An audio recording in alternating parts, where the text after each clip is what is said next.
Ever just frozen, paralyzed by a big decision? Yeah, we've all been there. Today, we're going to dive into a super practical guide that's basically two things in one: a blueprint for getting clear and a field guide for avoiding the hidden traps your own mind sets for you. Okay, let's jump right in. First things first, let's just acknowledge the feeling.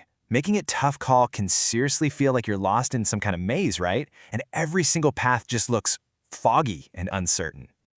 So let me ask you, are you wrestling with a big one right now? Maybe it's a career move, a huge purchase, or one of those life path things. That feeling of being totally stuck in your tracks is unbelievably common. And here's the thing, it's not because you're indecisive, it's because you're human. The hardest decisions are hard for a reason. They're this messy mix of not knowing the outcome, a bunch of tangled up details, and that very real fear in the back of your head going, what if I mess this up? So how do we cut through all that chaos? Well, what's really fascinating here is the core idea that the antidote isn't just good luck or some magical gut feeling. It's having a process. A clear, reliable process is your #1 tool for getting a high-quality result. And that brings us right to the solution. Let's walk through this blueprint for clarity. It's a 7-step framework, and it's designed specifically to take you from that feeling of confusion to taking confident action. And that's it. The whole framework is built on just 7 steps. It's a totally manageable process that you can pretty much apply to any complex decision you're up against. Okay, so here they are, all laid out. We kick things off by framing the decision. Then we move into creating and looking at our options. And finally, we zero in on making the choice and actually putting it into action. Let's break that down a bit. So, the first 3 steps are all about getting the setup right. Step 1 is where you define the issue and what's really at stake. Step 2 is about creating the right environment. A space where good ideas can actually breathe. Then, in step 3, you brainstorm alternatives. But, and this is key, you do it from as many different angles as possible. You have to fight that urge to narrow your thinking down too soon. All right, once you've got your options, it's time to land the plane. You'll evaluate each path and pick the one that's most workable. But then comes step 6. And honestly, this step is absolutely critical. Before you commit, you pause and you weigh your decision one last time. This is your chance to hunt for your own biases, to ask, wait, am I only doing this because I've already invested so much, or am I just sticking with the usual because it's easy? Then finally, you explain your choice to get everyone on board so it can actually happen. Okay, so you've got this perfect 7-step process. Problem solved, right? Well, not so fast, because now we have to talk about the enemies within, the hidden psychological traps that can sabotage even the most careful plans.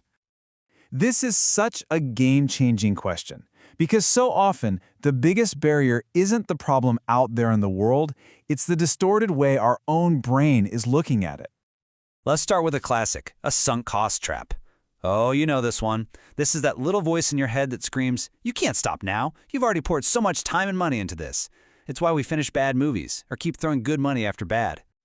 So how do you fight it? You perform a brilliant little mental flip. You reframe the question entirely.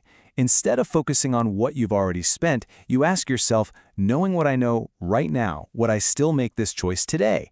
And so often the answer is a crystal clear absolutely not. Next up is the anchoring trap. This one's really sneaky. It's our brain's tendency to latch onto the very first piece of information we hear and give it way too much importance. That first number, that first opinion, it becomes an anchor that holds our thinking in one place. And this is the perfect example. A car salesman says the sticker price is $30,000. Boom, that's the anchor. So when he generously offers it to you for $25,000, it feels like a fantastic bargain. But what if the car was only ever really worth $22,000? That anchor completely distorted your perception of value. And here it is, your personal field guide to all 6 of these mind traps. The best part is, each one has a simple antidote question you can ask to keep yourself on the straight and narrow. For the status quo trap, is this choice really safer or is it just more familiar? For confirming evidence, am I looking for the truth or just for people who already agree with me? Think of these questions as your shield. So we have the blueprint. We have the field guide to the traps that lie in wait. Now let's talk about turning all this awareness into action. It's time to make your next move.